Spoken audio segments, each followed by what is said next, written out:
பிரைஸ்லாம். இன்று நாம் தியானத்துக்காக எடுத்துக்கொள்கிற வேத பகுதி மத்தேயு 7 21 23 வரை. மத்தேயு 7 21 23 வரை. மத்தேயு 7 அதிகாரம் 21 முதல் 23 வசனம் வரை.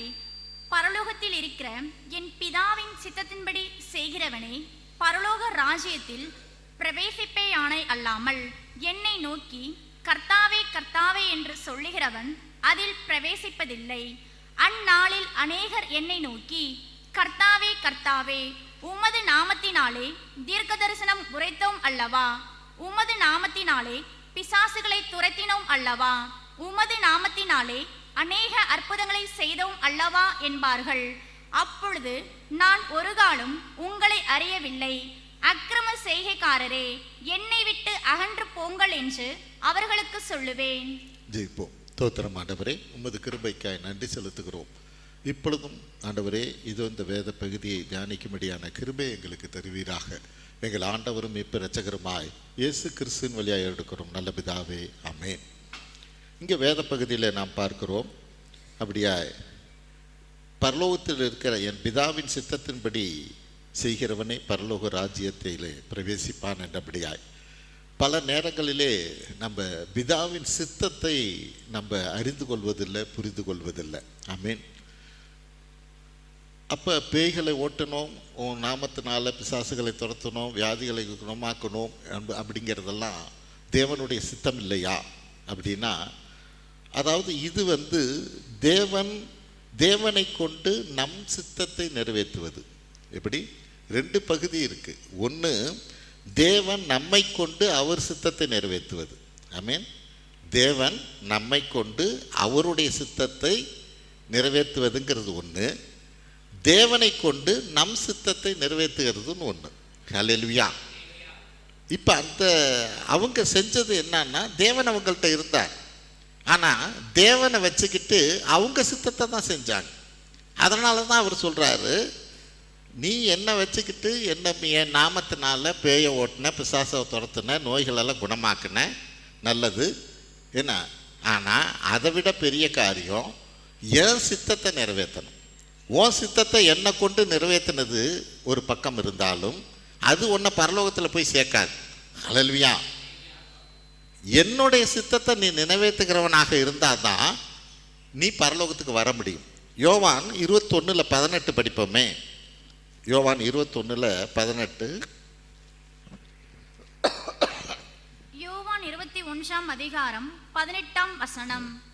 நீ இளவயதுள்ளவனாயிருந்த போது உன்னை நீயே அரைக்கட்டி கொண்டு உனக்கு இஷ்டமான இடங்களிலே நடந்து திரிந்தாய். நீ முதிர் வயது உள்ளவனாகும் போது உன் கைகளை நீட்டுவாய், வேறொருவன் உன் அறையை கட்டி உனக்கு இஷ்டமில்லாத இடத்துக்கு உன்னை கொண்டு போவான் என்று மெய்யாகவே மெய்யாகவே உனக்கு சொல்லுகிறேன் என்றார். ஆமென். இங்கே பேதுரு கொடுத்ததான ஒரு காரியத்தில், நீ இளவயதாக இருக்கிறப்ப ஓடி ஓடி ஊழியம் செய்வ, பெரிய காரியங்கள்லாம் செய்வ, உன் இஷ்டத்துக்கு எல்லாம் செய்வ. ஆனால் உன் வயசு முடிகிற நாளில் பின்னாடி நாட்களில் என்ன இருக்குன்னா, வேறொருவன் உன் அறையை கட்டி உனக்கு இஷ்டமில்லாத இடத்துக்கு உன்னை கொண்டு போவான். அந்த வேறொருவன் யார்? அவர் தான் ஆவியானவர். ஹல்லேலூயா. இப்போ தேவனுடைய சித்தம் இது. ஆமென். தேவனுடைய சித்தத்தை நிறைவேற்றுகிற போது நமக்கு பிடிக்குதோ பிடிக்கலையோ, நமக்கு இஷ்டம் இல்லைன்னாலும், ஆமென், அது கஷ்டமான காரியமாக கூட இருக்கும். ஆனால் தேவன் நம்மை கொண்டு அவரது சித்தத்தை நிறைவேற்றுவதற்கு நம்மை ஒப்பு கொடுக்கிறவர்களாக இருக்கணும். ஹல்லேலூயா. அப்போ தேவன் தம்முடைய சித்தத்தை நம்ம நிறைவேற்றுவதற்கு முன்னாடி சில அடிப்படை தேவனுடைய சித்தங்கள்னு இருக்குது. அப்படின்னா என்ன? அதாவது என் புள்ள டாக்டர் ஆகணும் அப்படிங்கிறது நம்மளுடைய சித்தமாக இருக்கலாம். ஹல்லேலூயா. நம்ம பிள்ளைங்க டாக்டர் ஆகணும், இன்ஜினியர் ஆகணும், அல்லது ஒரு டார்கெட் நமக்கு இருக்கலாம், நம்முடைய சித்தம். ஆனால் அந்த சித்தத்தை நிறைவேற்றணும்னா அடிப்படை சித்தம்னு ஒன்று இருக்குது. அது என்ன? எல்கேஜி போகணும், யூகேஜி போகணும், 10th ஸ்டாண்டர்ட் படிக்கணும், அதில் நல்ல மார்க் எடுக்கணும், அதுக்கப்புறமேல +2ல் என்ன கோர்ஸுக்கு போறியோ அதுக்கு தகுந்த பாடங்களை எடுக்கணும், அதுக்கு அடுத்தது தாண்டி தான் என்ன, நீ டாக்டர் ஆகிறதோ இன்ஜினியர் ஆகிறதோ அந்த சித்தங்கிறது. அப்படின்னா என்ன, இன்னைக்கு தேவனுடைய சித்தத்தை நம்ம நிறைவேற்றுக்க அடிப்படையான தேவனுடைய சித்தம்னு சில காரியம் இருக்கு. அந்த சித்தத்தை நம்ம நிறைவேற்றினாதான் இந்த காரியத்தில் நான் சரியாக இருக்கிற போது தான் தேவனுடைய சித்தத்தை நமக்கே கொடுப்பார். ஹல்லேலூயா. நமக்கிட்ட நம்மை கொண்டு அவருடைய சித்தத்தை அதில் நிறைவேற்றுகிறவராக இருப்பார். அப்போ என்ன காரியங்கள் நமக்கு இன்னைக்கு தேவை அப்படிங்கிற போது, முதலாவது பாவத்தை விட்டு விலகணுங்கிறது தேவனுடைய சித்தம். 1 பேதுரு 4:2 பாருங்க.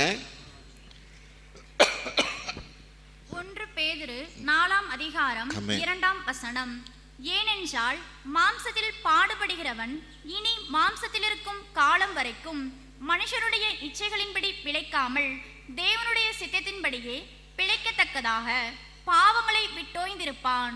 ஆமென். தேவனுடைய சித்தத்தின்படியே பிழைக்கத்தக்கதாய், ஹல்லேலூயா, பாவங்களை விட்டு திரும்புவானாக. இது தேவனுடைய சித்தம். தேவனுடைய சித்தத்தின்படி ஒருத்தன் பிழைக்கணும். ஆமென். அப்படின்னா என்ன, தேவனுடைய சித்தம் தான் என் வாழ்க்கையில் எல்லாமே சந்திக்குது அப்படிங்கிற காரியத்தை நீ அறிஞ்சுக்கணும், புரிஞ்சுக்கணும்னா பாவத்தை விட்டு விலகணும். ஹல்லேலூயா. தேவனுடைய சித்தத்தின்படி பிழைக்கும்படி. ஹல்லேலூயா. அப்போ தேவனுடைய சித்தத்தின்படி பிழைக்கணும்னா பாவத்தை விட்டு நான் விலகுகிறவனாக இருக்கணும். ஹல்லேலூயா. பல நேரங்களில் பிரச்சனை நமக்கு என்ன அப்படின்னா, நான் பாவம் செய்கிறேன்னா தேவனுக்கு விரோதமாக நடக்கிறேனா இல்லையா அப்படிங்கிறதே நமக்கு தெரியாதது தான் பிரச்சனை. ஹல்லேலூயா. இந்த பழத்தை சாப்பிடாதன்னு தேவன் சொல்லுகிற போது ஆதாமு ஏவாளுக்கு அவங்களோட காரியம் என்ன, நான் தேவனை போல மாறுவேங்கிறது. ஹல்லேலூயா. அப்படின்னா என்ன, இன்னைக்கும் சில நேரங்களில் நமக்கு தேவனை போல மாறணும், தேவனுக்குள்ள வரணுங்கிற காரியத்தில் ஆழன்னு சொல்லி ஒருவேளை நம்ம சாத்தானுக்குள்ளாக போயிடக்கூடாது. சாத்தானுடைய தந்திரத்தை நம்ம அறிந்தவர்களாக இருக்கணும். ஆமென். அந்த வசனத்தில் என்ன நம்ம படிக்கிறோம், ஆதியாகமம் 1 ஆவியானவர் ஜலத்தின் மேல் அசைவாடினார், ஆழத்திலே இருள் இருந்தது. ஹல்லேலூயா. அப்படின்னா என்ன, நமக்கு மேலே நமக்குள்ள ஆவியானவர் இருக்கலாம், உள்ளார்ந்ததுக்குள்ள இருள் இருக்கிறதுக்கு வாய்ப்பு உண்டு. ஹல்லேலூயா. ஆவியானவர் ஜலத்தின் மேல் அசைவாடினார், ஆழத்திலேயோ இருள் இருந்தது. ஆமென். அப்போ நம்ம அங்கே ஆதாமேவாளை போல எனக்கு நான் ஆண்டவருக்குள்ள கிறிஸ்துவுக்குள்ள தேவனை போல மாறணுங்கிற எண்ணம் நல்லது தான். ஆனால் தேவன் திட்டத்தின்படியா அது இருக்கணும். ஹல்லேலூயா. நீ அதை சாப்பிடும் நாளில் சாகவே சாவாய்ங்கிறார். ஆமென். இந்த காரியத்தை நம்ம புரிஞ்சுக்கணும். அவர் நிச்சயமாக சாகவே சாவாய் சொன்னது நடந்துதான், நடந்தது. நம்ம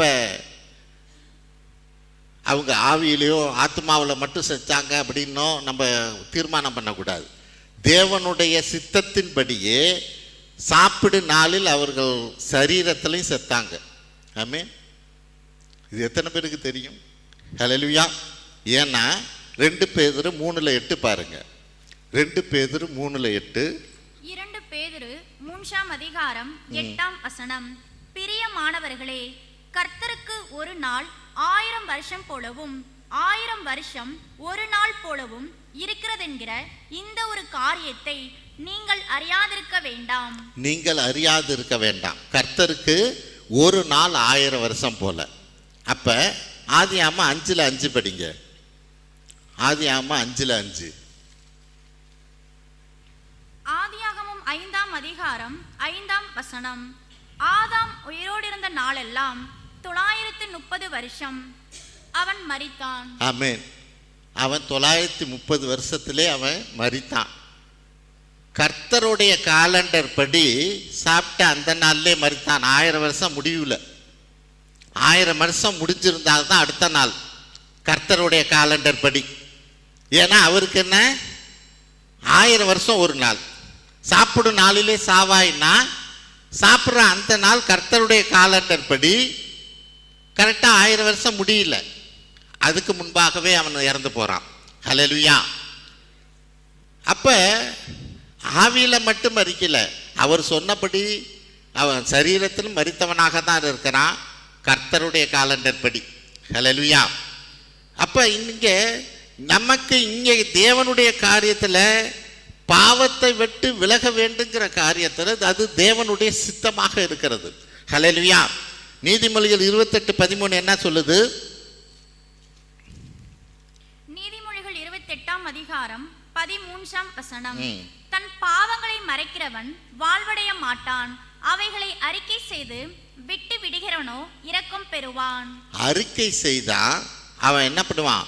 அறிக்கை செய்யாத மறைக்கிறவன் வாழ்வடைய மாட்டான், அவைகளை அறிக்கை செய்து விட்டு விடுகிறவனோ இரக்கம் பெறுவான். ஹல்லேலூயா. அறிக்கை செய்யலைன்னா அந்த பாவம் ஒன்றை தொடர்ந்து பிடிக்கும். நிச்சயமாக அங்கே ஆதாம் அறிக்கை செய்யலை. நம்ம ஆராதனையில் கூட பார்த்தோம், சவுலையும் தாவீதை குறித்து பார்க்குற போது சவுல் அறிக்கை செய்யலை, ஆனால் தாவீது அறிக்கை செய்தான். 2 சாமுவேல் 12:13 பாருங்க. 2 சாமுவேல் 12:13. 2 சாமுவேல் 12ஆம் அதிகாரம் 13ஆம் வசனம். அப்பொழுது தாவீது நாத்தானிடத்தில், நான் கர்த்தருக்கு விரோதமாய் பாவம் செய்தேன் என்றான். நாத்தான் தாவீதை நோக்கி, நீ சாகாதபடிக்கு கர்த்தர் உன் பாவம் நீங்க செய்தார். தீர்க்கதரிசி உடனே சொல்றார். யாரு? தாவீது அறிக்கை செய்த உடனேயே நாத்தான் தாவீதை நோக்கி, நீ சாகாதபடி கர்த்தர் உன் பாவம் நீங்க செய்தார். ஹல்லேலூயா. அதனால தான் அவன் அதிகப்படியான நாட்கள் இருக்கிறான். ஆமென். தேவனுடைய இரக்கத்தை பெறுகிறவனாக இருக்கிறான் அவன் அறிக்கை செய்தபடினாலே. ஹல்லேலூயா. அவன் இந்த நாளில் தேவனுடைய சித்தம் என்னன்னா, நம்ம பாவத்தை விட்டு விலக வேண்டும் என்றபடியாக காரியம்தான் தேவனுடைய சித்தமாக இருக்கிறது. ஆமென். நாம் அறிக்கை செய்து அதை விட்டு விடுகிறவர்களாக தேவனுக்கு முன்பாக இருக்கணும். இது தேவனுடைய சித்தம். ஏன்னா வரப்போகிற நாளையில் தேவன் நம்மளை கொண்டு ஒரு பெரிய காரியத்தை, அவருடைய சித்தத்தை நடப்பிக்கிறதுக்கு இது பேசிக். ஆமென். இது தேவை. 2வது காரியம் என்ன? பரிசுத்தமாய் வாழ வேணும் என்பது தேவனுடைய சித்தம். 1 தெசலோனிக்கேயர் 4:2 படிப்போம். நீங்க பரிசுத்தம் உள்ளவர்களாக வேண்டும் என்பதே தேவனுடைய சித்தமாக இருக்கிறது. 1 தெசலோனிக்கேயர் 4ஆம் அதிகாரம் 3ஆம் வசனம். நீங்கள் பரிசுத்தம் உள்ளவர்களாக வேண்டும் என்பதே தேவனுடைய சித்தமாயிருக்கிறது. ஹல்லேலூயா. அப்ப தேவனுடைய சித்தம் நம்மளை குறித்து என்ன? பாவத்தை விட்டு விலகுவது மட்டுமல்ல, பரிசுத்தமா வாழணும். 2க்கும் உள்ள வித்தியாசம் என்ன? பாத்திரத்தை கழுவுறதுங்கிறது ஒன்று, பாத்திரம் அழுக்குப்படாமல் வச்சுக்கிறதுங்கிறது ஒன்று. ஹல்லேலூயா. பாவம் இல்லாமல் பாவத்தை கழுவணுங்கிறது முதல் காரியம். ஆமென். அப்புறம் பரிசுத்தமாக வாழ்கிறதுங்கிறது தேவனுடைய சித்தமாக இருக்கிறது. ஹல்லேலூயா. அதிலே 7வது வசனம் படிங்க. 1 தெசலோனிக்கேயர் 4ஆம் அதிகாரம் 7ஆம் வசனம். தேவன் நம்மை அசுத்தத்திற்கு அல்ல பரிசுத்தத்திற்கே அழைத்திருக்கிறார். ஹல்லேலூயா. அப்ப தேவனுடைய சித்தம் நம்மளுடைய நம்ம பரிசுத்தமாவது தேவனுடைய சித்தமாக இருக்குது. அதற்காகவே அழைத்திருக்கிறார். தேவன் என்னை அழைத்திருக்கிறாருங்கிற ஒரு நம்பிக்கை, விசுவாசம் நமக்குள்ள இருந்ததுன்னா நான் பரிசுத்தமாக இருக்க வேண்டும் என்பதே தேவனுடைய சித்தம். அதுக்காக தான் நம்மளை அழைத்தே இருக்கிறார். ஹல்லேலூயா. ஏன் இதெல்லாம் தேவை? இதெல்லாம் இருந்தாதான் தேவனுடைய சித்தத்தை பின்னாடி நம்ம நிறைவேற்றுகிறவர்களாக இருக்க முடியும். 1 பேதுரு 1:15 படிப்போம். 1 பேதுரு 1ஆம் அதிகாரம் 15ஆம் வசனம். உங்களை அழைத்தவர் பரிசுத்தராய் இருக்கிறது போல நீங்களும் உங்கள் நடக்கைகள் எல்லாவற்றிலேயும் பரிசுத்தராயிருங்கள். உங்கள் நடக்கைகள் எல்லாவற்றிலும் பரிசுத்தமாயிருங்கள். இன்னும் வெளிப்படுத்தின விசேஷம் 22:11 என்ன சொல்லுது? பரிசுத்தம் உள்ளவன் இன்னும் பரிசுத்தமாகட்டும். ஹல்லேலூயா. பரிசுத்தம் உள்ளவன் இன்னும் பரிசுத்தமாகட்டும். அதுக்கு லிமிட்டு கிடையாது. பரிசுத்தத்துக்கு லிமிட்டு கிடையாது. இதோட முடிஞ்சு போச்சு, நான் பரிசுத்தமாக இருக்கிறேன் அப்படின்னு யாருமே சொல்ல முடியாது. ஆமென். பரிசுத்தம் இன்னும் பரிசுத்தமாகணும். அப்படின்னா என்ன? ஒருவேளை இன்னைக்கு நான் மேட்டிமையாக பேசுகிறவனாக இருக்கலாம். ரட்சிக்கப்பட்ட பிறகு கூட மேட்டிமையான பேச்சு தேவனுக்கு பிடிக்காதது, அதில் நான் பரிசுத்தமாகிறவனாக இருக்கலாம். அதுக்கு அடுத்தது இன்னும் பரிசுத்தமாகணும்னா என்ன அர்த்தம்? மேட்டிமையான பார்வையே தேவனுக்கு பிடிக்காது. ஹல்லேலூயா. ஒரு பார்வை, ஹல்லேலூயா, நம்ம மற்றவங்களை பார்க்குற பார்வையே மேட்டிமையாக இருந்தால் பிடிக்காது. அப்போ முதல்ல பேசுனது பாவமாக இருந்தது. நீ அன்னைக்கு அவ்வளோதான் வளர்ந்துருந்த கர்த்தருக்குள்ள. இன்னைக்கு 10 வருஷம் ஆயிடுச்சு, இன்னைக்கு அதே காரியம் இல்லை. இன்னைக்கு உன் பார்வை மேட்டிமையாக இருந்தாவே தேவனுக்கு விரோதமான பாவம். ஹல்லேலூயா. அப்போ பரிசுத்தம் இன்னும் பரிசுத்தமாகணுங்கிறது தான் தேவனுடைய சித்தமாக இருக்கிறது. நம்மளுடைய எல்லா காரியத்திலும் அங்கே தான் அதுதான் வசனம் சொல்லுகிறது, உங்கள் நடக்கைகள் எல்லாவற்றிலும் பரிசுத்தமாயிருங்கள். ஹல்லேலூயா. எல்லா நடக்கையிலும் பரிசுத்தத்தை தேவன் நம்மள்கிட்ட எதிர்பார்க்கிறவராக இருக்கிறார். எபிரேயர் 12:14 படிப்போம். எபிரேயர் 12ஆம் அதிகாரம் 14ஆம் வசனம். யாவரோடும் சமாதானமாயிருக்கவும் பரிசுத்தம் உள்ளவர்களாயிருக்கவும் நாடுங்கள், பரிசுத்தம் இல்லாமல் ஒருவனும் கர்த்தரை தரிசிப்பதில்லையே. ஆமென். யாவரோடும் சமாதானமாயிருக்கவும் பரிசுத்தமுள்ளவர்களாயிருக்கவும் நாடுங்கள், பரிசுத்தம் இல்லாமல் ஒருவனும் கர்த்தரை தரிசிப்பதில்லையே. ஹல்லேலூயா. ஏன்னா பரிசுத்தத்துக்கு தேவன் அவ்வளவு முக்கியத்துவம் கொடுக்கிறார். ஆமென். பரிசுத்தம் இல்லாமல் தேவனை நம்ம தரிசிக்கவே முடியாது. இது தேவனுடைய சித்தமாக இருக்கிறது. பாவத்தை விட்டு விலகுவது தேவனுடைய சித்தம். அடுத்தது பரிசுத்தமாக வாழ்வது தேவனுடைய சித்தம். அடுத்த 3வது காரியம் பரிசுத்த ஆவியினாலே நிரம்புவது தேவனுடைய சித்தம். எபேசியர் 5:17-19 படிப்போம். எபேசியர் 5:17-19. எபேசியர் 5ஆம் அதிகாரம் 17 முதல் 19ஆம் வசனம் வரை. ஆமென். ஆகையால் நீங்கள் மதி அற்றவைகளாயிராமல் கர்த்தருடைய சித்தம் இன்னதென்று உணர்ந்து கொள்ளுங்கள். தும்மாக்கத்திற்கு ஏதுவான மதுபானம் வெறிக்கொள்ளாமல் ஆவியினால் நிறைந்து சங்கீதங்களினாலும் கீர்த்தனைகளினாலும் ஞான பாட்டுகளினாலும் ஒருவருக்கொருவர் புத்தி சொல்லிக் கொண்டு உங்கள் இருதயத்தில் கர்த்தரை பாடி கீர்த்தனம் பண்ணி. ஆமென். சங்கீதங்களினாலும் கீர்த்தனையினாலும் ஞான பாட்டுகளினாலும் ஒருவருக்கொருவர் புத்தி சொல்லணும். அப்படின்னா இதில் நம்ம ப்ராக்டிஸ் ஆகணும். ஹல்லேலூயா. தேவனுக்கு சித்தமானா இன்றைக்கே கூட ப்ராக்டிஸ் ஆகுவோம். ஹல்லேலூயா. இந்த காரியத்தில் அதிகமாக தேவனுடைய வசனங்களை, வார்த்தைகளை, ஆமென், பாடல்களை நம்ம தெரிந்திருக்கிற போது தான் என்ன கர்த்தரை நம்ம பாடி கீர்த்தனை பண்ணிக்கொண்டே இருக்க முடியும். ஆமென். அங்கே வசனம் என்ன சொல்லுது? இது எங்கே ஆவியில் நிரம்பும்படிக்காய். ஆவியிலே நம்ம முன்னாடியே பார்த்தோம். நம்ம 3 நாள் மீட்டிங்கில் கூட நிரம்புறதுங்கிறது வேற, நிறையறதுங்கிறது வேற. ஹல்லேலூயா. சின்ன ராவுக்கும் பெரிய ராவுக்கும் உள்ள வித்தியாசத்தை பார்த்தோம். ஆமென். ஒரு பாத்திரத்தில் தண்ணி நிரம்பி இருக்கிறது வேற, நிறைவாக இருக்கிறதுனா பொங்கி வெளியேறது. ஹல்லேலூயா. அந்த நிறைவுங்கிறது இருக்கிற போது தான் நீ ஆசீர்வாதமாக இருப்பாய்ங்கிற காரியத்துக்குள்ளே வர முடியும். ஹல்லேலூயா. எனக்கு தேவையானது நிரம்பி இருக்கிற போது நான் மற்றவங்களுக்கு ஆசீர்வாதமாக இருக்க மாட்டேன். ஆமென். என்னுடைய தேவை நிறைவாயிடுச்சு. ஹல்லேலூயா. என்ன தேவன் ஆசீர்வதிச்சிருக்கிறார், எனக்கு உள்ளது போதுமானது. ஆமென். அது சின்னரா நிரம்புறது. ஹல்லேலூயா. நிறைவுங்கிறது பொங்கி வெளியேறது. இப்படி தான் தேவன் நம்மளை ஆசீர்வதிக்க விரும்புகிறார். அது இங்கே காரியம் என்ன? அந்த மாதிரி ஆவியில் நிரம்பினவர்களாக இருக்கணும். ஆவியில் நிறைவை பார்க்குற போது தான் தேவன் நம்மளை பயன்படுத்தவே முடியும். இது தேவனுடைய சித்தமாக இருக்கிறது. ஹல்லேலூயா. அவர் நம்மளை பயன்படுத்தணும்னா நிரம்பினவர்களாக இருக்கணும். ஹல்லேலூயா. அப்போஸ்தலர் நடபடி 6:2-3 வசனங்களை பார்ப்போம். அப்போஸ்தலர் 6ஆம் அதிகாரம் 2-3 வசனம். அப்பொழுது 12 சீஷர் கூட்டத்தை வரவழைத்து, நாங்கள் தேவ வசனத்தை போதியாமல் பந்தி விசாரணை செய்வது தகுதியல்ல. ஆதலால் சகோதரரே, பரிசுத்த ஆவியும் ஞானமும் நிறைந்து நற்சாட்சி பெற்றிருக்கிற 7 பேரை உங்களில் தெரிந்து கொள்ளுங்கள். அவர்களை இந்த வேலைக்காக ஏற்படுத்துவோம். ஆமென். பரிசுத்த ஆவியும் ஞானமும் நிறைந்த, இதுதான் பொங்கி வழிகிற பெரியரா. ஹல்லேலூயா. இது இருக்கிற போது தான் எங்க பந்தியில் சாப்பாடு பரிமாறுறதுக்கே பரிசுத்த ஆவியினால நிறைஞ்சவங்களா இருக்கணுமா. தேவன் அப்போ தான் பயன்படுத்த முடியும். ஹல்லேலூயா. 4 பேர் இங்கே எடுத்து விளக்கமாத்த எடுத்து கூட்டுறாங்கன்னு இல்லை, அவங்க பரிசுத்த ஆவியினால நிறைஞ்சவங்களா இருக்கிறதுனால தான் அந்த கூட்டுற வேலை செய்கிறாங்க. இல்லைன்னா என்ன பண்ணுவாங்க, கட்டையில் உட்காந்துக்கிட்டு ஒரு ஆள் பார்த்துக்கிட்டே இருக்கும். ஆமென். இது நிரம்பி வழியறது இல்லை. ஹல்லேலூயா. இது நிறைவாக வேணா இருக்கலாம், முழுசு வேணா இருக்கலாம், ஆனால் வழியறதுன்னா நீ இறங்கணும். தேவன் அவங்களை பயன்படுத்துவதற்கு என்ன பண்ணணும், நிரம்பி வழிஞ்சால் மட்டும்தான் தேவன் உங்களை பயன்படுத்த முடியும். தேவனுடைய சித்தத்தை அவர் நமக்குள்ளாக நிறைவேற்றவும் முடியும். அதுலேயே 5வது வசனத்தை படிங்க. அப்போஸ்தலர் 6ஆம் அதிகாரம் 5ஆம் வசனம். இந்த யோசனை சபையார் எல்லாருக்கும் பிரியமாயிருந்தது.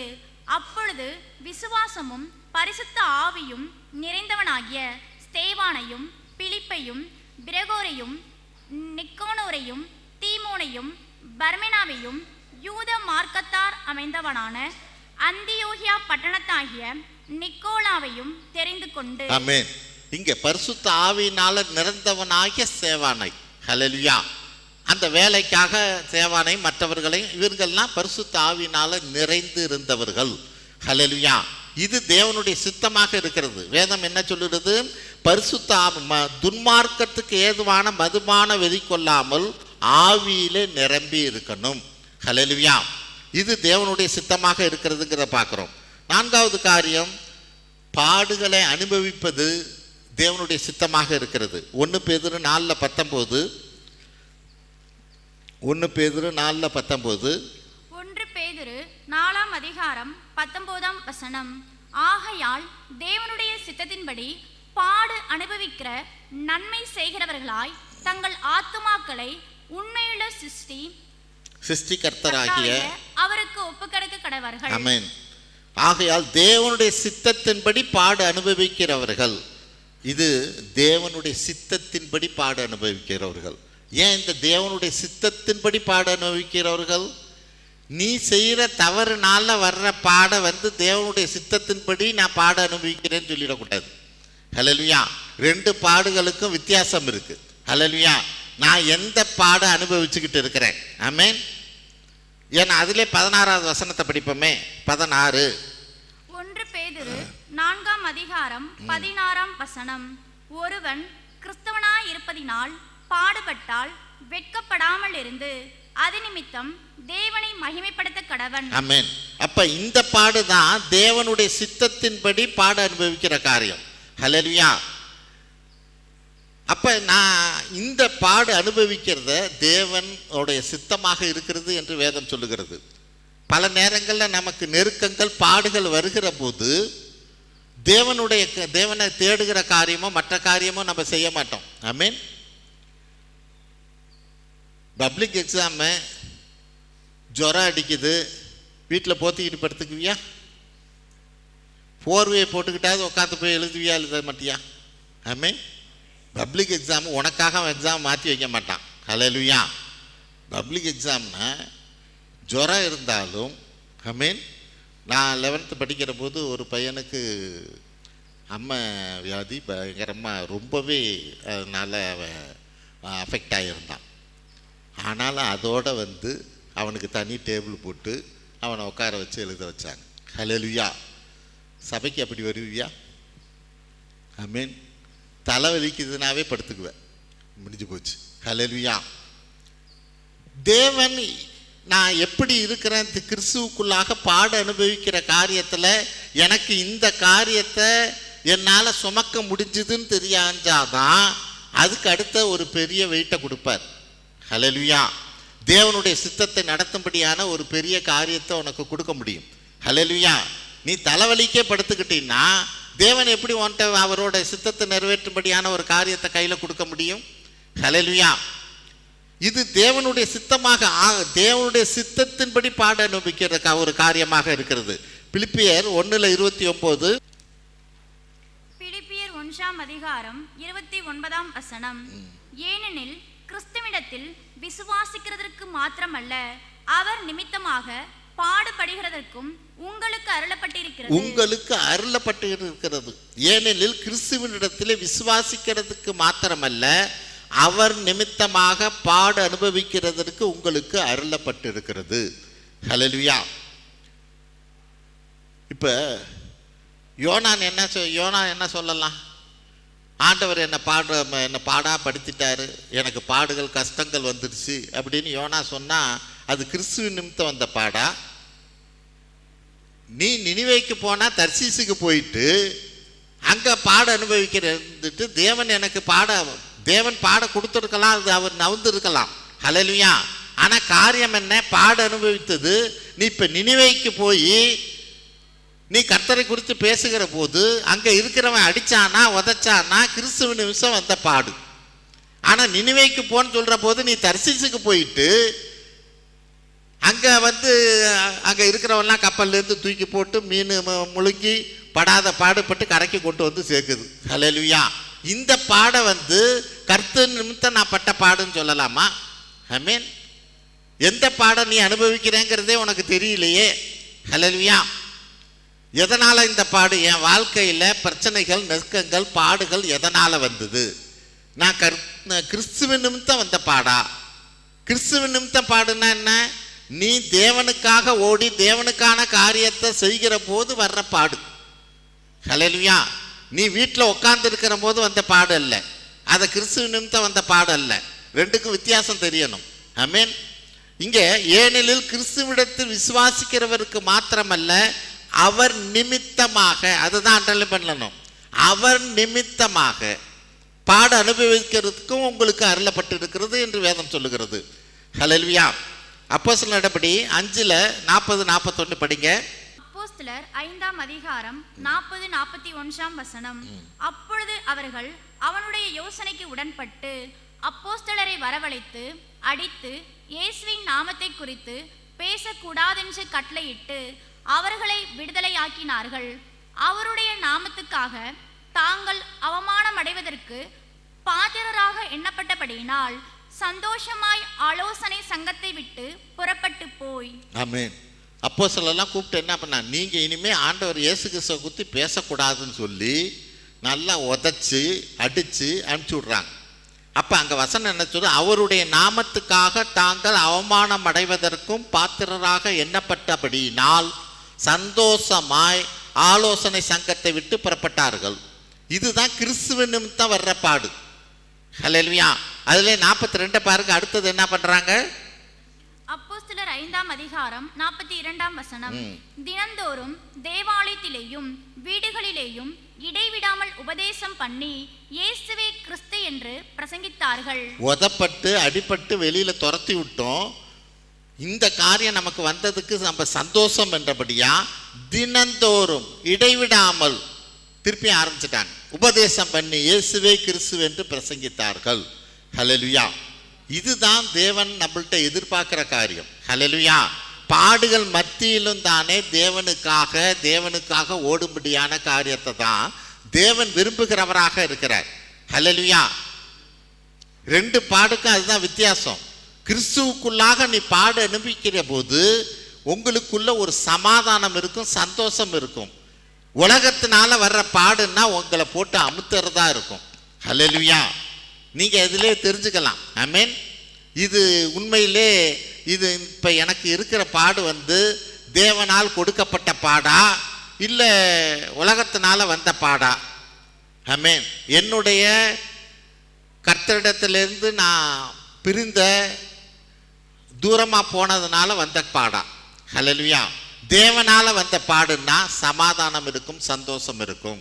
உதவாங்கினாலும் சந்தோஷம் இருக்கும். ஆமென். அப்போ கிறிஸ்துவின் நிமித்தம் பாட அனுபவிப்பது என்பது தேவனுடைய சித்தமாக இருக்கிறது என்று வேதம் சொல்லுகிறது. 5 எப்பொழுதும் சந்தோஷமாக இருக்கணும். 1 தெசலோனிக்கேயர் 5:16-18 படிப்போம். 1 தெசலோனிக்கேயர் 5ஆம் அதிகாரம் 16-18 வசனம் வரை. எப்பொழுதும் சந்தோஷமாயிருங்கள், இடைவிடாமல் ஜெபம் பண்ணுங்கள், எல்லாவற்றிலேயும் ஸ்தோத்திரம் செய்யுங்கள். அப்படி செய்வதே கிறிஸ்து இயேசுவுக்குள் உங்களை குறித்து தேவனுடைய சித்தமாயிருக்கிறது. ஆமென். இங்கே தேவனுடைய சித்தம் 3 காரியம் சொல்லப்படுது. எப்பொழுதும் சந்தோஷமாக இருக்கணும், இடைவிடாமல் ஜெபிக்கணும், எல்லாவற்றுக்கும் ஸ்தோத்திரம் செய்யணும். ஹல்லேலூயா. அப்போ முதல் காரியம் எப்பொழுதும் சந்தோஷமாக இருக்கணும். பிலிப்பியர் 4:4 பாருங்க. பிலிப்பியர் 4:4. பிலிப்பியர் 4ஆம் அதிகாரம் 4ஆம் வசனம். கர்த்தருக்குள் எப்பொழுதும் சந்தோஷமாயிருங்கள் சந்தோஷமாயிருங்கள் என்று மறுபடியும் சொல்லுகிறேன். ஆமென்.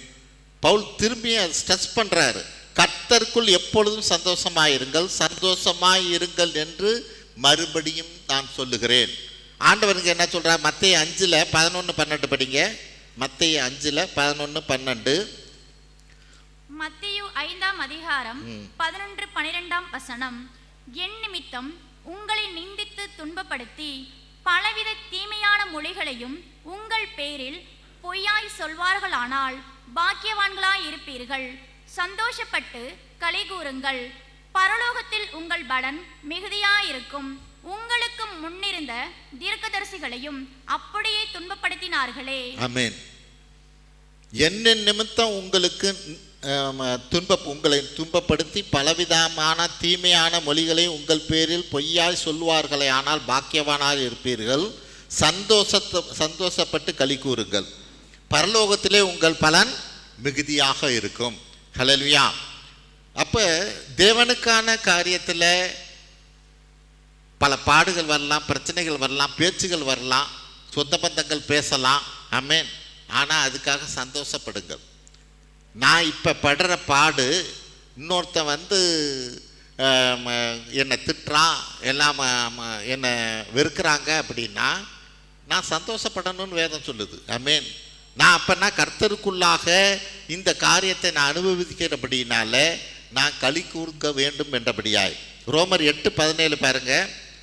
ரோமர் 8:17. ரோமர் 8:17 நாம் பிள்ளைகளானால் சோந்தருமாமே, தேவனுடைய சோந்தரும் கிறிஸ்துவுக்கு உடன் சோந்தருமாமே. கிறிஸ்துவுடனே கூட நாம் மகிமைப்படும்படிக்கு அவருடனே கூட பாடுபட்டால் அப்படியாகும். ஆமென். நாம் மகிமைப்படும்படிக்கு அவரோடு கூட பாடுபட்டால் அப்படியாகும். எனக்கு மகிமை வேணும்னா அவரோடு கூட பாடுபடணும். ஹல்லேலூயா. அவருக்கான காரியத்துக்காக நான் பாடுபடுகிறவனாக இருக்கிற போது நிச்சயமாக தேவன் மகிமையை தருவார். ஹல்லேலூயா. இன்னும் ஒரு வசனம் என்ன சொல்லுது? நான் அதுக்கு பங்காளி ஆகணுமா. எப்படி? 1 பேதுரு 4:13 பாருங்க. 1 பேதுரு 4:13. 1 பேதுரு 4:13 கிறிஸ்துவின் மகிமை வெளிப்படும் போது நீங்கள் களிகூர்ந்து மகிழும்படியாக அவருடைய பாடுகளுக்கு நீங்கள் பங்காளிகளானதால் சந்தோஷப்படுங்கள். ஆமென். அவருடைய பாடுகளுக்கு நீங்கள் பங்காளிகளாய் இருந்தால் சந்தோஷப்படுங்கள். ஹல்லேலூயா. பங்காளின்னா எல்லாத்துக்கும் தெரியும்னு நினைக்கிறேன். ஆமென். இப்பயே எத்தனை பேர் பங்காளிக்காக சபையை விட்டு போனாங்களோ அது எனக்கு தெரியல. ஹல்லேலூயா. இன்னைக்கே. ஆமென். ஆனால் வசனம் என்ன சொல்லுது? அவருடைய பாடுகளுக்கு நீங்கள் பங்காளிகளாக இருந்தால் சந்தோஷப்படுங்கள்னு சொல்லுது. ஹல்லேலூயா. அவருடைய பாடுகளுக்கு நான் பங்காளியாக இருக்கணும். ஆமென். இன்னும் யோவான் பாருங்க, நான் அதுக்கு எப்படி பாடுக்கு பங்காளின்னு சொல்லுவார். வெளிப்படுத்தின விசேஷம் 1:9 பாருங்க. வெளிப்படுத்தின விசேஷம் 1:9 யோவான் சொல்லுகிற காரியம். வெளிப்படுத்தின விசேஷம் 1:9 உங்கள் சகோதரனும் இயேசு கிறிஸ்துவின் நிமித்தம் வருகிற உபத்திரவத்திற்கும் அவருடைய ராஜ்யத்திற்கும் அவருடைய பொறுமைக்கும் உங்கள் உடன் பங்காளனுமாயிருக்கிற யோவானாகிய நான். போதும். யோவான் தன்னை இன்ட்ரடியூஸ் பண்ணிக்கிறார். ஆமென். யோவான் தன்னை இன்ட்ரடியூஸ் பண்ணிக்கிறார், நான் யாருங்கிறது. அவர் என்ன சொல்றார்? நான் கிறிஸ்துவுக்கு பங்காளி. எப்படின்னா, உங்கள் சகோதரனும் கிறிஸ்துவின் நிமித்தம் வருகிற உபத்திரவத்துக்கும் அவருடைய ராஜ்யத்திற்கும் அவருடைய பொறுமைக்கும் உங்கள் உடன் பங்காளனுமாயிருக்கிற யோவானாகிய நான். ஹல்லேலூயா. அப்ப அவர் என்ன பண்றாரு பாருங்க, உங்களுடன் பங்காளனாய் இருக்கிற நான்னு நம்மளையும் சேர்த்துக்கிறார். ஆமென். நம்மளாம் அந்த பாடுகளுக்குள்ள பங்குள்ளவர்கள் ஆகணும். அப்பதான் கிறிஸ்துவுக்குள்ளாக நம்ம எல்லாருமே, யோவான்லேருந்து நம்ம எல்லாருமே கிறிஸ்துவோட பங்காளி ஆகலாம். ஹல்லேலூயா. அதை தான் வேதம் சொல்லுது. பங்காளிகளாக இருக்கிறீர்கள் என்றபடியாய் பாடுகளுக்கு நீங்கள் பங்காளிகளாக இருக்கிறதால் சந்தோஷப்படுங்கள் என்றபடியாய். ஹல்லேலூயா. அப்போ இன்னைக்கு கிறிஸ்துவுக்குள்ளாக அந்த பாடுகளுக்கு நான் பங்காளிகளாக இருக்கணும், பங்குள்ளவனாக இருக்கணும். அப்படியா இருக்கிற போது அவரோடு கூட பாடுபட்டால் அவரோடு கூட மகிமையிலும் நாம் பங்கு பெறலாம். ஆமென். அதை பிலிப்பியரில் சொல்லப்பட்டபடியாய் கர்த்தருக்குள் எப்பொழுதும் சந்தோஷமாயிருங்கள் பாடுகள் மத்தியில். முன்னாடியே நம்ம அப்போஸ்தலர் நடபடியில் படித்தோம். அவங்க உத வாங்கி அடி வாங்கி எல்லாம் வெளியில் வருகிற போது அவங்க சந்தோஷமாக வெளியே வந்தாங்க. ஹல்லேலூயா. ஆமென். இன்னைக்கு கர்த்தருக்குள்ளாக நான் பாடுகள் படுகிற போது நான் சந்தோஷப்படுகிறவனாக இருக்கணும். 6வது காரியம், இடவிடாமல் ஜெபிக்கணும். 1 தெசலோனிக்கேயர் 5:17-18 படிப்போம். 1 தெசலோனிக்கேயர் 5ஆம் அதிகாரம் 17-18 வசனம். இடைவிடாமல் ஜெபம் பண்ணுங்கள், எல்லாவற்றிலேயும் ஸ்தோத்திரம் செய்யுங்கள், அப்படி செய்வதே கிறிஸ்து இயேசுவுக்குள் உங்களை குறித்து தேவனுடைய சித்தமாயிருக்கிறது. இடைவிடாமல் ஜெபம் பண்ணணும். ஆமென். தொடர்ந்து ஜெபம் பண்ணணும். எல்லா காரியத்துக்கும் ஜெபம் பண்ணணும். இதை பிராக்டிஸ் பண்ணணும். ஒவ்வொரு சின்ன காரியத்துக்கும். எப்படி ஒரு சாப்பாடு வச்ச பிறகு சாப்பாட்டுக்காக ஜெபிக்கிறோமோ அது மாதிரி எங்கே வெளியில் போனாலும் சரி, எந்த ஒரு காரியத்தை செஞ்சாலும் சரி, எந்த ஒரு காரியத்தை குறித்து பேசினாலும் சரி, அந்த காரியத்தை தேவனுக்கு ஒப்பு கொடுத்து ஜெபிக்க தெரியணும். ஹல்லேலூயா. நமக்குள்ளே சில பிரச்சனைகள் இருக்கலாம், அல்லது யாரோடையாவது பேசுகிற போது சில காரியங்களை பற்றி நம்ம பேசலாம். அவங்களும் பேசுவாங்க, நம்மளும் பேசுவோம். பேசி முடித்த பிறகு, ஆண்டவரே இந்த காரியத்தை உங்கள் கரத்தில் ஒப்பு கொடுக்குறேன், உங்கள் சித்தத்தின்படி இது நடக்கட்டும். ஹல்லேலூயா. உடனே ஒரு சின்ன ஜெபம். ஆமென். நம்ம மனசுக்குள்ளே ஒரு ஜெபம். ஹல்லேலூயா.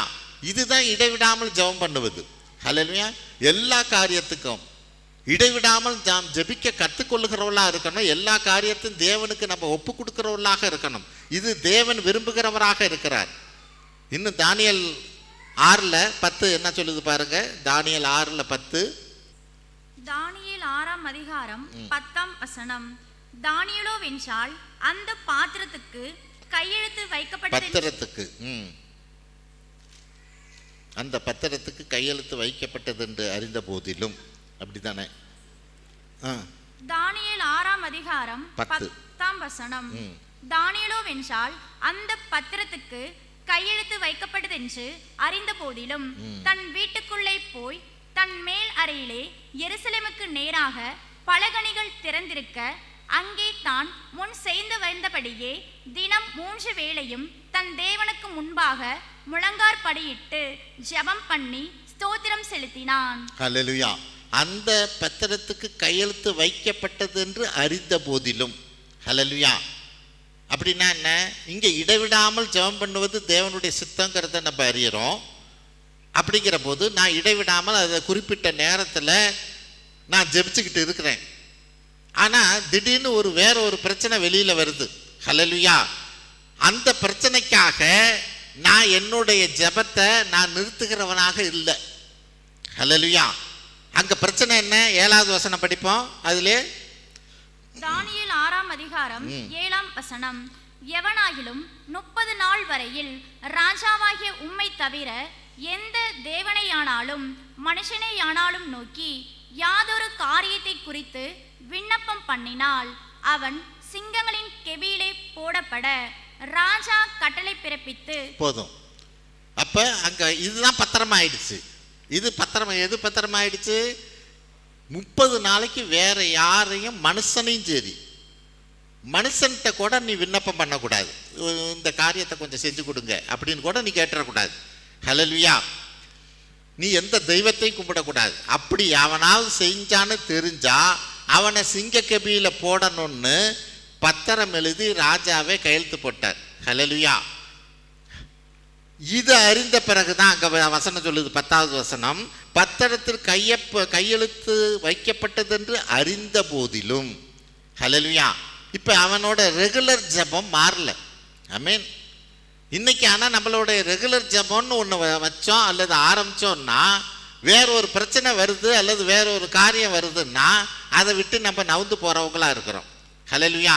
இதில் எந்த அளவுக்கு நான் இடைவிடாமல் ஜெபிக்கிற காரியத்தில் இருக்கிறேனோ அந்த அளவுக்கு தான் நமக்கு ஆசீர்வாதம். அந்த அளவுக்கு தான் நீ சிங்க கெபியில் போட்டாலும் சிங்கம் வாயை மூடிக்கிட்டு உக்காந்துருக்கும். ஹல்லேலூயா. நீ இந்த காரியத்தில் இடைவிடாமல் ஜெபிக்கிற காரியத்தில் நீ சரியாக இருந்தால் மட்டும்தான் இந்த காரியத்தை நீ தேவன்கிட்ட எதிர்பார்க்க முடியும். ஆமென். இல்லைன்னா தேவன்கிட்ட இந்த காரியத்தில் நானும் ஜெபிக்கிறேனே, சபைக்கு போகிறேனே, இந்த காரியம் எனக்கு நடக்கலையேன்னா உன்னுடைய வைராக்கியத்தை தேவன் டெஸ்ட் பண்ணுறப்ப நீ எங்கே போன? ஹல்லேலூயா. உன்னுடைய வைராக்கியத்தை டெஸ்ட் பண்ணுறதுக்கு தேவன் சில காரியங்களை அனுமதிக்கலாம். ஹல்லேலூயா. அந்த தேவனை அனுமதிக்கிற போது உன் வைராக்கியத்தை கிறிஸ்துவ மேலே தான் வச்சிருக்கிறேங்கிறத எப்படி நீ காமிச்சியா, ப்ரூவ் பண்ணியா? நீ இதை ப்ரூவ் பண்ணு, தேவன் உன்னுடைய சிங்க கெபியிலேருந்து காப்பாற்றுவார். அவர் ப்ரூவ் பண்ணுவார், இவன் என்னுடைய தாசன். ஆமென். அங்கே அவன் தான் ராஜா வந்து கேட்குறான், இந்த நீ இடைவிடாமல் ஆராதிக்கிற தேவன் உன்னை தப்பிவித்தாராங்கிறான். ஹல்லேலூயா. அவன் கேட்குற வார்த்தை பார்த்தீங்களா? அவன் சொல்கிற வார்த்தை, நீ இடைவிடாமல் ஆராதிக்கிற தேவன் உன்னை காப்பாற்றினாரா. ஹல்லேலூயா. இது ராஜாவுக்கு தெரிஞ்சிருக்குது. ஆமென். அப்போ நான் இடைவிடாமல் ஜெபிக்கிற காரியங்கள் மற்றவங்களுக்கு தெரிஞ்சிருக்கணும். ஆமென். எந்த ராஜாவாக இருந்தாலும் டிஸ்டர்ப் பண்ண மாட்டான். அவன் இந்த நேரம் ஜெபம் பண்ணிக்கிட்டு இருப்பாங்கய்யா, அவங்கள ஒன்றும் பண்ணாத. ஹல்லேலூயா. நிச்சயமாக சொல்ல முடியும், தேவனும் நம்மளை விடுதலையாக்க வல்லவராக இருக்கிறார். ஹல்லேலூயா. அப்போஸ்தலர் நடபடி 1:14. அப்போஸ்தலர் நடபடிகள் 1ஆம் அதிகாரம் 14ஆம் வசனம். அங்கே இவர்கள் எல்லாரும் ஸ்திரீகளோடும் இயேசுவின் தாயாகிய மரியாளோடும் அவருடைய சகோதரரோடும் கூட ஒருமனப்பட்டு ஜபத்திலும் வேண்டுதலிலும் தரித்திருந்தார்கள். ஜபத்திலும் வேண்டுதலிலும் தரித்திருந்தார்கள். ஆமென். நிலையா நிற்கிறது. ஹல்லேலூயா. அதுலேருந்து விலகிறது இல்லை. ஆமென். அதே போல் 2:42. அப்போஸ்தலர் நடபடியிலே 2:42. அப்போஸ்தலர் நடபடிகள் 2ஆம் அதிகாரம் 42ஆம் வசனம். அவர்கள் அப்போஸ்தலருடைய உபதேசத்திலும் அந்நியோன்யத்திலும் அப்பம் பிட்குதலிலும் ஜபம் பண்ணுதலிலும் உறுதியாய் தரித்திருந்தார்கள். ஹல்லேலூயா. 2 இடத்துல உறுதியாய் தரித்திருந்தார். ஜபம் பண்ணுவதிலே உறுதியாய் தரித்திருந்தார்கள். உறுதியாய் தரித்திருந்தார்கள். ஆமென். அதை விட்டு விடாமல் இருக்கிறாங்க. அதை விட்டு கொஞ்சமும் நகராமல் இருக்கிறாங்க. ஹல்லேலூயா. இது தேவனுடைய சித்தமாக இருக்கிறது. இடைவிடாமல் ஜெபம் பண்ணுவது தேவனுடைய சித்தமாக இருக்கிறது. ஏன்னா தேவன் நம்மை கொண்டு ஏதோ செய்ய நினைக்கிறார். அவருடைய சித்தத்தை நம்மை கொண்டு செய்யணும்னா இந்த அடிப்படை பேசிக் சித்தத்தெல்லாம் நம்ம நிறைவேற்றுகிறவர்களாக இருக்கணும். ஆமென். ஒரு இடத்துல சொல்லுவார், ஜபங்களிலே நான் போராடுகிறது போல நீங்கள் என்னோடு கூட போராட வேண்டும். ஆமென். ஜபத்தில் போராடி ஜெபிக்க தெரியணும். ஹல்லேலூயா. நமக்கு எதிராக செயல்படுகிற காரியத்தில் ஒரு போராட்டங்கள் இருக்கலாம். இது ஒரு ஆவிக்குரிய யுத்தம். ஆமென். கீழே நடக்கிற யுத்தம் அல்ல. அந்த ஆவிக்குரிய யுத்தத்தில் நம்ம போராடுகிறவர்களாக இருக்கணும். எழும்பி ஜெபிக்கணும். ஆமென். அந்த வானமண்டல பொல்லாத ஆவிகளுக்கு எதிராக ஜெபிக்க தெரியணும். அதை தான் இங்கே பவுல் சொல்லுகிறார், நான் ஜெபத்திலே நான் போராடுகிறது போல நீங்களும் என்னோடு கூட போராட வேண்டும் என்றபடியாய். ஆமென். அப்பதான் நிலைக்க முடியும். ஹல்லேலூயா. அடுத்தது, எல்லாவற்றிலும் தோத்திரம் செய்யுங்கள், இது தேவனுடைய சித்தம். ஆமென். 1 தெசலோனிக்கேயர் 5:18 நம்ம பார்க்குறோம். ஆமென். அது மீண்டும் படிப்போம். 1 தெசலோனிக்கேயர் 5:18. 1 தெசலோனிக்கேயர் 5ஆம் அதிகாரம் 18ஆம் வசனம். ஆமென். எல்லாவற்றிலேயும் ஸ்தோத்திரம் செய்யுங்கள், அப்படி செய்வதே கிறிஸ்து இயேசுவுக்குள் உங்களை குறித்து தேவனுடைய சித்தமாய் இருக்கிறது. இதுதான் உங்களை குறித்து தேவனுடைய சித்தமாய் இருக்கிறது. எல்லாவற்றிலும் தோத்திரம் பண்ணுங்கள். அப்படின்னா என்ன? எனக்கு வர்ற பிரச்சனையாக இருக்கட்டும், பாடுகளாக இருக்கட்டும், தேவனுடைய சித்தம் இல்லாமல் என் வாழ்க்கையில் எதுவும் நடக்காதுங்கிறதுக்கு தான் தேவனை நீ தோத்திரம் பண்ணணும். ஹல்லேலூயா.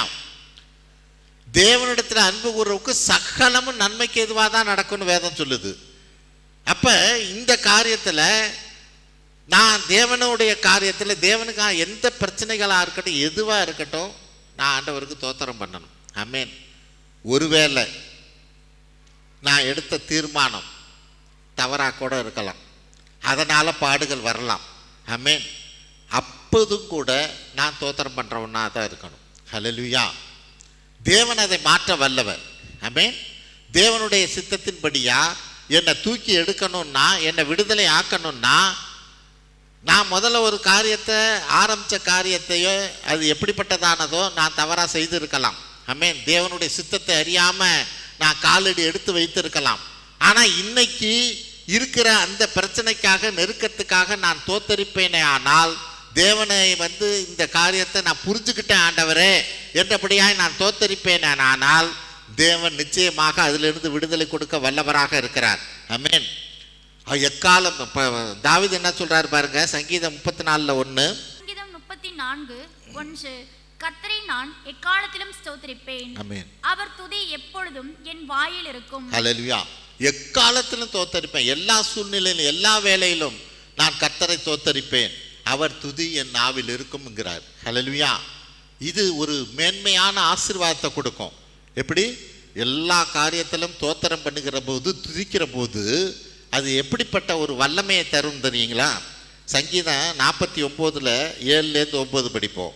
சங்கீதம் 149 7-9. சங்கீதம் 149 7 முதல் 9 வரை.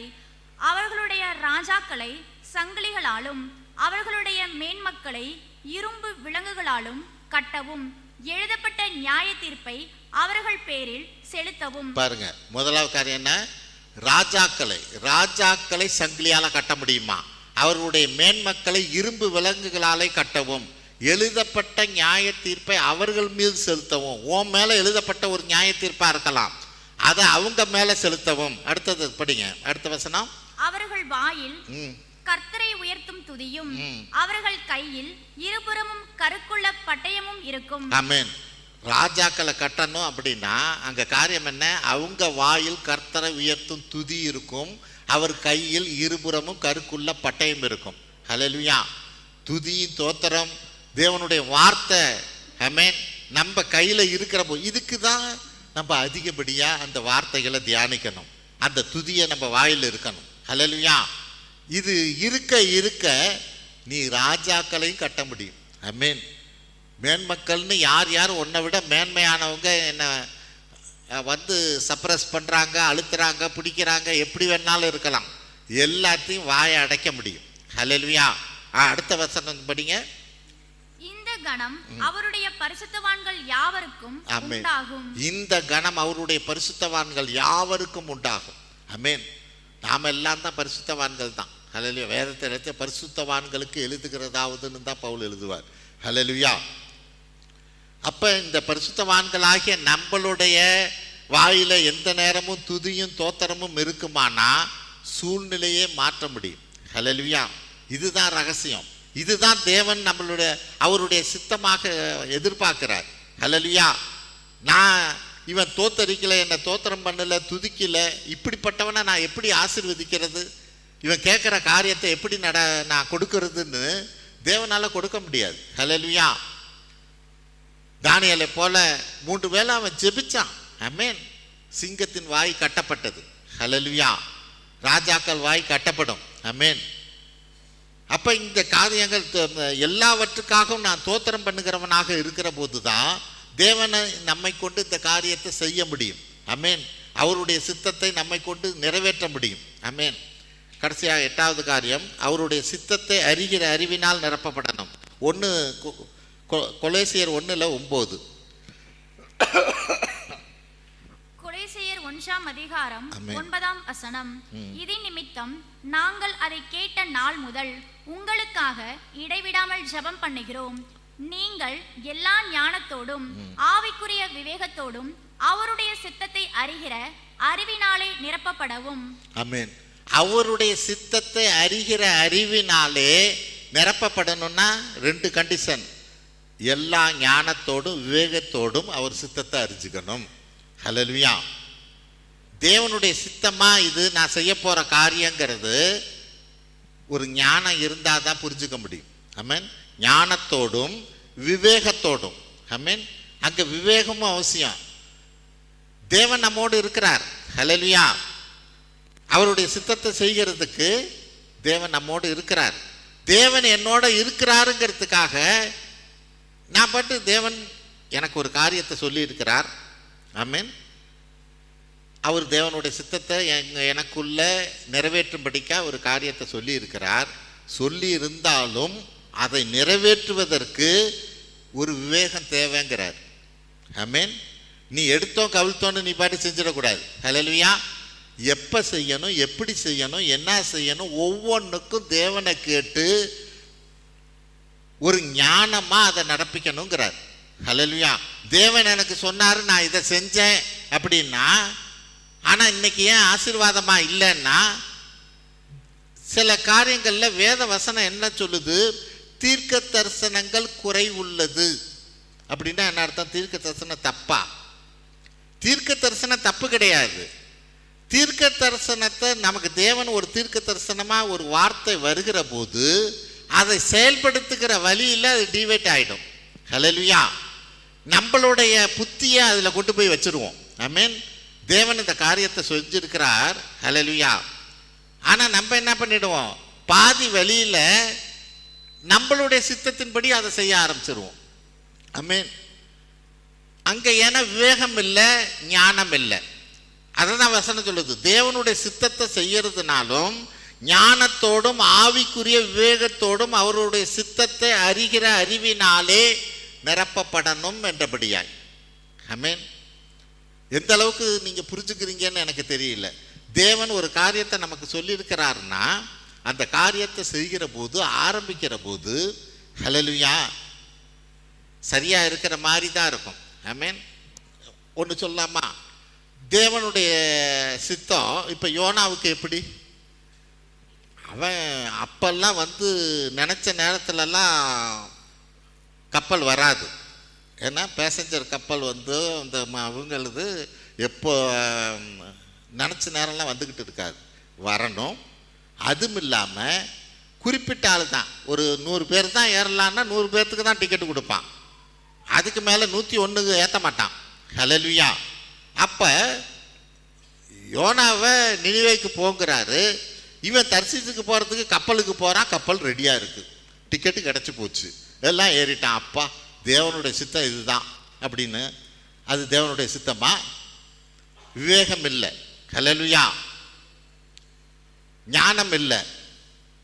தேவன் போ சொன்னாருங்கிறது புரியுது. அபிரகாமை போல சில நேரங்களில் என்ன பண்ணுவார், நீ வீட்டை விட்டு, நாட்டை விட்டு, இடத்த விட்டு கிளம்பும் பார், ஆனால் எங்கே போகிறதுன்னு சொல்ல மாட்டார்.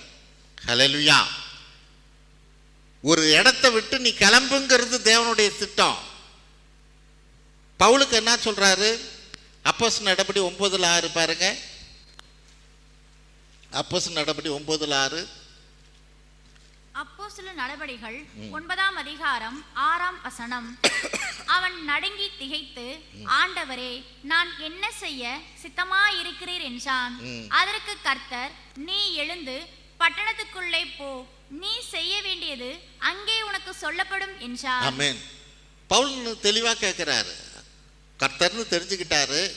உடனே அவர் என்ன சொல்றாரு, நான் என்ன செய்ய சித்தமா இருக்கிறீங்க, சித்தமா இருக்கிறத நான் சொல்லுவேன், நீ முதல்ல அந்த பட்டணத்துக்கு போ. ஹல்லேலூயா. அங்கே போன பிறகு தான் உனக்கு சொல்லுவேங்கிறார். ஆமென். அப்போ இப்போ தேவனுடைய சித்தம் என்ன? ஃபஸ்ட்டு ஸ்டெப்பு இவன் இங்கேருந்து கிளம்பி பட்டணத்துக்கு போகிறது தான் தேவனுடைய சித்தம். அடுத்தது என்னங்கிறது பட்டணத்துக்கு போன பிறகு தான் தெரிவிக்கப்படும். ஹல்லேலூயா. அபிரகாமுக்கு தான் வெளியில் போங்கிறது தான் தேவனுடைய சித்தம். அதுக்கப்புறம் என்ன பண்ணுவேங்கிறது, நீ அங்கே போ, வெளியில் வந்தினா தான் என் சொன்னபடி நீ வெளியில் வந்தினா அதுக்கப்புறம் என்னன்னு சொல்லுவார், எப்படின்னு நடத்துவார். ஹல்லேலூயா. இப்போ இதுதான் நம்ம அந்த ஞானத்தோடு ஆவிக்குரிய விவேகத்தோடு அவர் சித்தத்தை அறிகிற அறிவு. ஹல்லேலூயா.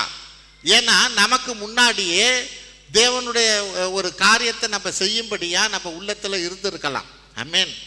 இன்னைக்கு வெளியில் போன காரியமும் வந்திருக்கலாம். ஆனால் வெளியில் போன பிறகு ஒரு காரியத்தை, அந்த காரியம் என் உள்ளத்தில் இருக்கிறத தான் செய்ய சொல்கிறாரா அப்படிங்கிறது எனக்கு விவேகம் இருந்தால் தான் புரிஞ்சுக்க முடியும். ஆமென். அதுக்கு தான் ஒவ்வொரு தடவையும் ஒவ்வொரு ஸ்டெப்புக்குமே ஜெபிக்கணும். ஆமென்.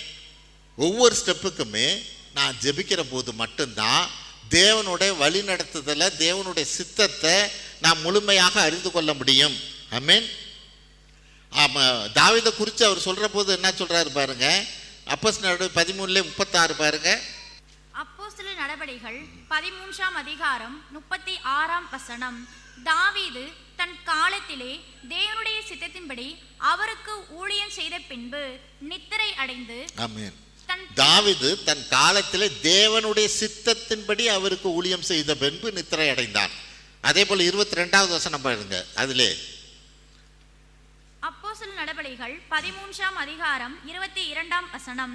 பின்பு அவர் அவனை தள்ளி தாவீதை அவர்களுக்கு ராஜாவாக ஏற்படுத்தி, ஈசாயின் குமாரனாகிய தாவீதை என் இருதயத்துக்கு ஏற்றவனாக கண்டேன், எனக்கு சித்தமானவைகளை எல்லாம் அவன் செய்வான் என்று அவனை குறித்து சாட்சியும் கொடுத்தார். ஆமென்.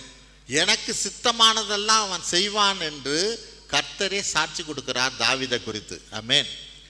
அப்ப இன்னைக்கு தேவனுடைய சித்தம் என்ன? இதே பவுலை பார்ப்போம். பவுல் என்ன முன்னாடி நினைச்சாருன்னா, கர்த்தர் அவரை தொடுவதற்கு முன்பாக தேவனுடைய சித்தத்தை செய்யறதா நினைச்சுதான் ஓடிக்கிட்டு இருந்தார். ஏன்னா கமாலியாவின் பாதத்துல இருந்து எல்லாத்தையும் நியாயப்பிரமாணத்தை எல்லாம் முழுசுமா படிச்சுட்டார்.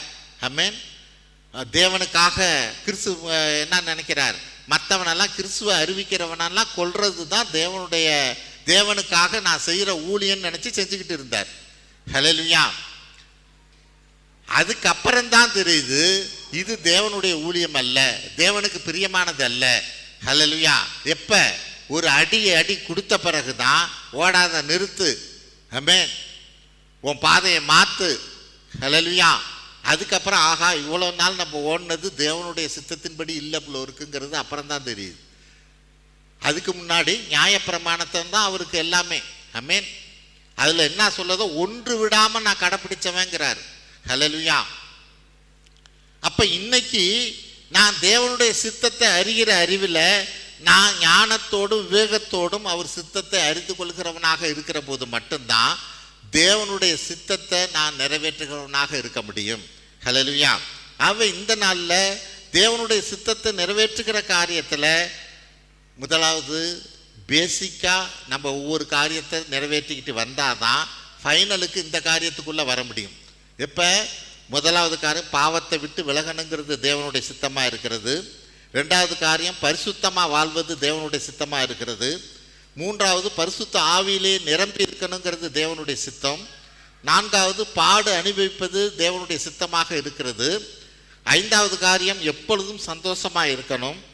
ஆறாவது காரியம் இடைவிடாமல் ஜெபம் பண்ணணும். 7 எல்லாவற்றுக்கும் நம்ம தோத்திரம் பண்ணுறவங்களாக இருக்கணும். இதெல்லாம் பேசிக், தேவனுடைய சித்தங்கிற காரியத்தில் பேசிக். ஆனால் ஃபைனல் என்ன? கொலோசியரில் சொல்லப்பட்டபடியாய் அந்த நீங்கள் எல்லா ஞானத்தோடும் ஆவிக்குரிய விவேகத்தோடும் அவருடைய சித்தத்தை அறிகிற அறிவினாலே நிரப்பப்படணும். இப்போதான் என்னாகும், தேவனுடைய சித்தம் எப்படி நம்ம நிறைவேற்றுவது, தேவனுடைய சித்தம் என்ன குறித்து என்னங்கிறது நமக்கு வெளிப்படும். வெளிப்பட்டால் மட்டும் போதாது, அதை விவேகத்தோடு ஞானத்தோடு செயல்படுத்தும்படியான காரியத்திலும் நான் நிரம்புகிறவனாக இருக்கணும். ஹல்லேலூயா. இந்த நாளில் இன்னும் அதிகமாக கிறிஸ்துவை நம்ம கிட்டி சேர்றவளாக இருப்போம். தேவன் நம்மளை முன்குறித்திருக்கிறார், அழைத்திருக்கிறார். ஹல்லேலூயா. நம்மளை கொண்டு ஏதோ ஒரு காரியத்தை செய்ய நினைக்கிறார். ஆமென். நம்ம இந்த பேசிக் சித்தத்தோடு நிற்கிறவங்களா இல்லை, தேவனுடைய சித்தத்தை அறிஞ்சு தேவன் நம்மை கொண்டு செய்ய நினைக்கிற காரியத்தை அறிஞ்சு புரிஞ்சு அந்த காரியத்தை விவேகத்தோடும் ஞானத்தோடும் செய்வோம். தேவன் தாமே நம்மளை ஆசீர்வதிப்பார். ஹல்லேலூயா. ஜெபிப்போம். தோத்திரம் ஆண்டவரே, உமது எல்லையில்லா கிருபைக்காய் நாங்கள் நன்றி செலுத்துகிறோம். அப்பா ஆண்டவரே, நீர் எங்களை முன்குறித்து இருக்கிறீர், அழைத்து இருக்கிறீர். அதற்காக உம்மை தோத்தரிக்கிறோம், துதிக்கிறோம், உமக்கு நன்றி செலுத்துகிறோம். இதோ இந்த நாளில் எங்களை மைமைப்படுத்தவும் இருப்பதற்காக உம்மை தோத்தரிக்கிறோம். ஆண்டவரே, எல்லா ஞானத்தோடும் ஆவிக்குரிய விவேகத்தோடும் உமது சித்தத்தை அறிகிற அறிவினாலே நாங்கள் நிரப்பப்பட தேவன் உதவி செய்ய வேண்டுமாய் ஜெபிக்கிறோம். அதை செயல்படுத்தும்படியான கிருபையை தருவீராக, ஆசீர்வதிப்பீராக. எங்கள் ஆண்டவர் மீட்பர் இரட்சகருமாய் இயேசு கிறிஸ்துவின் வழியாக எடுக்கிறோம் நல்ல பிதாவே.